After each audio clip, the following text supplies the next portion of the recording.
Shalom, selamat malam Bapak Ibu, Saudara yang terkasih di dalam Tuhan. Selamat bertemu kembali dalam acara Good News malam hari ini. Mari sebelum kita akan merenungkan firman Tuhan, kita akan sama-sama masuk di dalam doa. Bapa di dalam sorga, kami mengucap syukur dan terima kasih senantiasa kepadamu ya Tuhan. Jika pada saat ini kami masih diberikan kesempatan dan terus Tuhan berikan kesempatan bagi kami untuk selalu merenungkan firman-Mu. Mari Bapa, Roh Kudus, Engkau akan memimpin setiap kami, baik yang memberitakan juga yang mendengarkan firman Tuhan malam hari ini dimanapun mereka berada. Sucikan dan kuduskan kehidupan kami, layakkan kami untuk menerima kebenaran firman-Mu, ya Tuhan, dan biarlah Roh Kudus yang akan bekerja agar firman ini boleh menjadi berkat bagi kami dan semua yang mendengarkan. Di dalam nama Tuhan Yesus kami berdoa dan mengucap syukur. Terima kasih, haleluya, amin. Nah Bapak Ibu yang terkasih dalam Tuhan, ke saudara-saudara sekalian, saya berharap kita semua ada selalu di dalam kesehatan dan pemeliharaan Tuhan yang luar biasa. Sudah 1 tahun lebih kita ada di dalam kondisi yang kurang baik, yaitu dalam pandemi COVID-19. Dan kita tahu semua bahwa efek akibat dari pandemi ini sangat menyakitkan, sangat menyedihkan karena rusaknya tatanan kehidupan makhluk hidup di dunia ini. Ya, semua bidang mengalami perubahan yang luar biasa, baik itu bidang sosial, bahkan ekonomi begitu terpuruk, banyak usaha-usaha besar bangkrut, pengangguran di mana-mana, juga berakibat kepada bidang politik, keuangan yang makin defisit karena untuk mensubsidi orang-orang sakit, dan juga kemudian pendidikan, juga kesehatan yang begitu berubah secara tiba-tiba dan gratis. Nah, oleh karena kerusakan dari bidang sosial, kita mengalami banyak hal yang tidak mengenakan. Angka kematian makin meningkat terjadi di mana-mana. Penyebabnya adalah karena terpapar COVID-19, juga karena bunuh diri dan juga tingkat kriminalisasi yang makin bertambah karena kesulitan hidup. Nah, di antara ketiga hal alasan ini, maka tingkat kematian karena bunuh diri lebih besar. Dan anehnya, saudara yang terkasih dalam Tuhan, menurut survei beberapa negara bahwa kematian karena bunuh diri ini didominasi oleh anak-anak muda dan remaja, termasuk di Indonesia. Nah, penyebabnya adalah yang utama adalah karena depresi, saudara yang terkasih dalam Tuhan. Depresi karena mereka tidak kuat menerima tekanan mental dan juga beban hidup yang sulit luar biasa. Mereka ada dalam ketakutan. Ya, orang depresi itu kehilangan sukacita, kehilangan ketentraman, ketenangan jiwa, apalagi tidak memiliki damai sejahtera. Nah, saudara yang terkasih dalam Tuhan, kondisi ini juga bisa menimpa kepada siapapun, termasuk kita anak-anak Tuhan yang memiliki pengharapan kepada Tuhan Yesus. Namun kita juga tidak terlepas dari hal itu, ya. Lamanya kita bergereja, aktif di dalam pelayanan, banyak mengadakan acara-acara keagamaan, ataupun mungkin kita juga banyak mengalami harta benda. Namun itu semua tidak menjamin kita lepas dari kondisi depresi. Namun puji Tuhan, saudara yang terkasih di dalam Tuhan, kita memiliki firman Tuhan yang dapat membebaskan kita, dan firman Tuhan itulah yang hanya firman Tuhan yang bisa mengatasi segala kondisi itu dalam kehidupan kita. Puji Tuhan, Tuhan selalu baik buat setiap kita anak-anaknya. Ia selalu memberikan solusi yang terbaik buat kita dalam kita menghadapi tekanan hidup, sehingga kita tidak mengalami depresi. Untuk itu, saudara yang terkasih di dalam Tuhan, mari kita merenungkan firman Tuhan malam hari ini. Ingat, hanya firman Tuhan yang dapat memberikan solusi itu ya. Nah, judul firman Tuhan malam hari ini adalah kebenaran yang memerdekakan. Kita akan baca di dalam Yesaya pasal yang ke-32 ayat yang ke-17. Firman Tuhan mengatakan, di mana ada kebenaran, di situ akan tumbuh damai sejahtera. Dan akibat kebenaran ialah ketenangan, ketentraman untuk selama-lamanya. Luar biasa. Di mana ada kebenaran, di situ akan tumbuh damai sejahtera. Akibat kebenaran maka akan ada ketenangan, ketentraman untuk selama-lamanya. Nah, saudara yang terkasih dalam Tuhan, ternyata kuncinya adalah kebenaran. Ya, menurut ayat firman Tuhan ini. Apakah itu kebenaran? Dan siapakah itu kebenaran? Kalau kita melihat di dalam Yohanes pasal yang ke-8 ayat 31 dan 32, dalam terjemahan baru saya membacakannya, maka katanya kepada orang-orang Yahudi yang percaya kepadanya.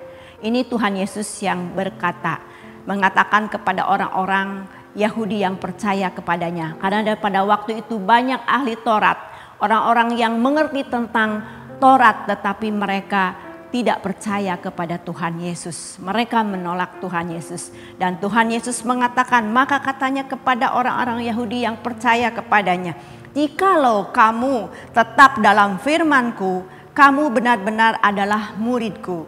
Dan kamu akan mengetahui kebenaran, dan kebenaran itu akan memerdekakan kamu. Jadi di sini jelas bahwa kebenaran itu adalah Tuhan Yesus.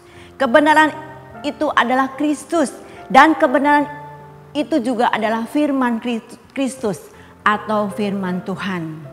Ya, karena kalau kita melihat di dalam ayat sebelumnya, Yohanes pasal yang pertama, ayat yang pertama dikatakan bahwa pada mulanya adalah firman, firman itu bersama-sama dengan Allah, dan firman itu adalah Allah.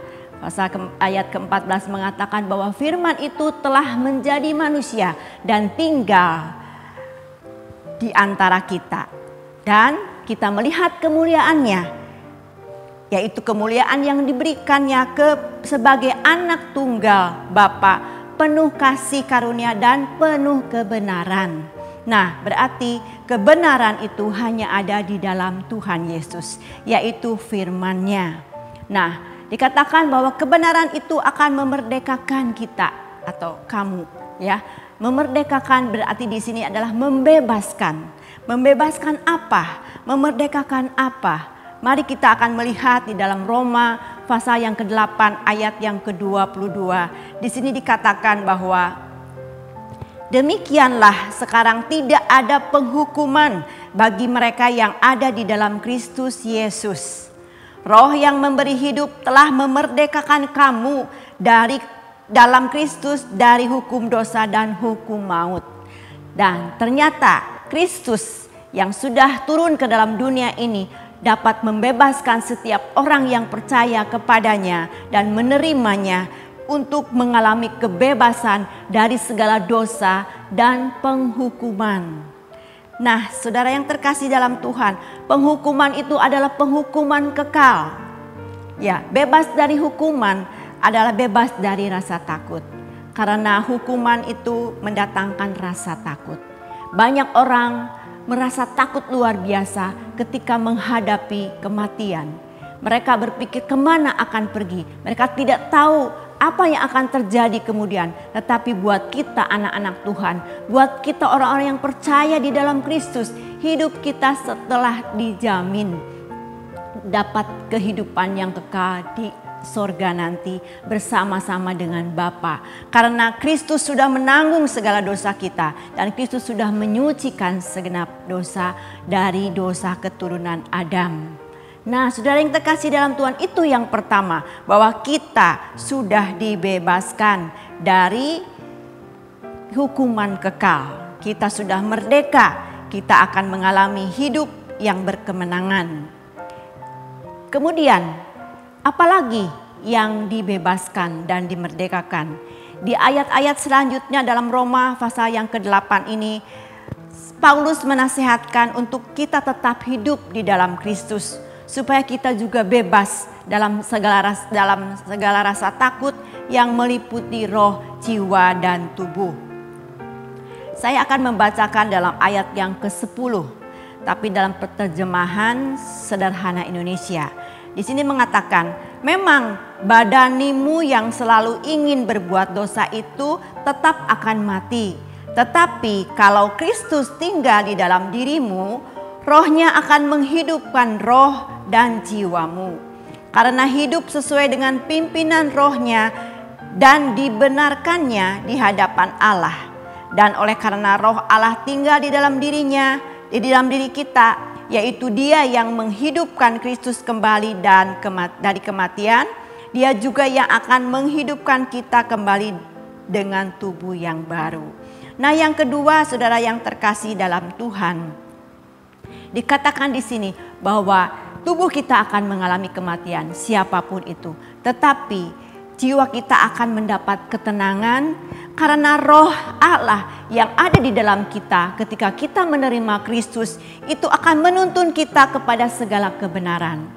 Artinya kita akan terus dibimbingnya melalui jalan-jalan yang rata. Ketika kita salah, Dia akan menarik kita dan membetulkan kita, menasehati kita. Ketika kita akan jatuh ke dalam dosa, Tuhan akan mengingatkan kita. Ketika kita menghadapi kesulitan yang tidak dapat kita tanggung, Dia akan datang untuk menghiburkan kita. Dia akan menguatkan dengan firman-Nya. Itulah yang membuat kita akan mengalami kekuatan dan penghiburan. Jiwa kita akan mendapat ketenangan ketika kita menghadapi kesulitan, sehingga rasa takut itu akan hilang dan akhirnya kita tidak mengalami stres atau depresi. Nah, saudara yang terkasih dalam Tuhan, kedua adalah jiwa kita terpelihara dengan sempurna karena Tuhan selalu menuntun kita. Yang ketiga dikatakan di sini, Dia yang menghidupkan Kristus kembali dari kematian, Dia juga yang akan menghidupkan kita kembali dengan tubuh yang baru. Tubuh yang baru di sini bisa diartikan juga pada saatnya nanti setelah kematian kita akan mengalami kebangkitan lagi. Itu yang dipercaya dan diyakini oleh orang percaya, orang Kristen semuanya, bahwa kita akan mengalami kebangkitan tubuh.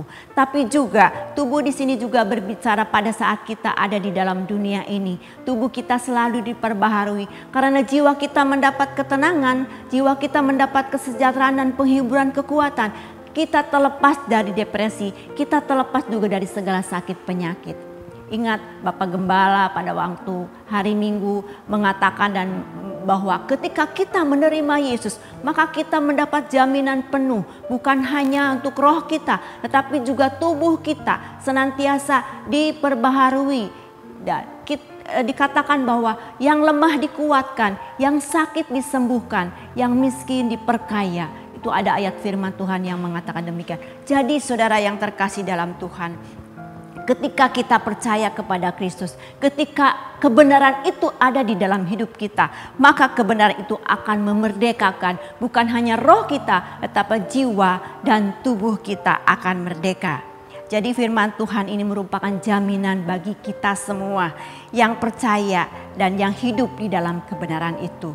Saudara yang terkasih dalam Tuhan, jika kita memiliki asuransi untuk masa tua yang menjamin bahwa di masa tua yang ketika kita tidak lagi produktif untuk mencari nafkah, jaminan itu akan keluar menjamin hidup kita sehingga kita tidak lagi kekurangan finansial. Juga mungkin asuransi itu juga membackup anak cucu kita sehingga mereka juga mendapat finansial yang mencukupkan. Nah, bukankah ketika kita menerima asuransi jaminan hidup untuk masa tua, kita merasa ketenangan. Demikian juga saudara yang terkasih di dalam Tuhan. Jaminan hidup meliputi roh, jiwa, dan tubuh kita dari Allah Bapa.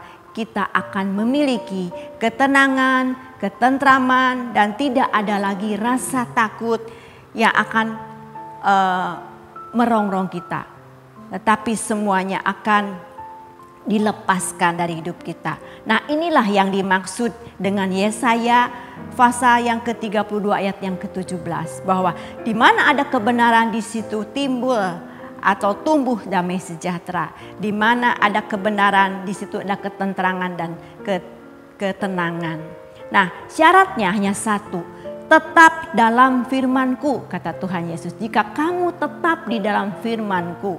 Nah, tetap di sini menunjuk kepada kata terus menerus atau sama dengan terus menerus, tidak berubah. Kita tetap ada di dalam firman Tuhan. Terus menerus membaca firman Tuhan. Terus menerus merenungkan firman Tuhan. Terus menerus mempraktekkan firman Tuhan. Terus menerus bergantung kepada firman Tuhan, maka hidup kita akan mendapat ketenangan. Mari saudara yang terkasih dalam Tuhan, kita akan mengamini firman Tuhan ini dan kita akan melakukannya agar kita lepas dari kondisi yang menyulitkan kita, kondisi depresi yang hari-hari ini banyak dialami oleh banyak orang di luar sana. Sebagai ayat yang terakhir dikatakan di sini dalam Mazmur 119 ayat yang ke-165.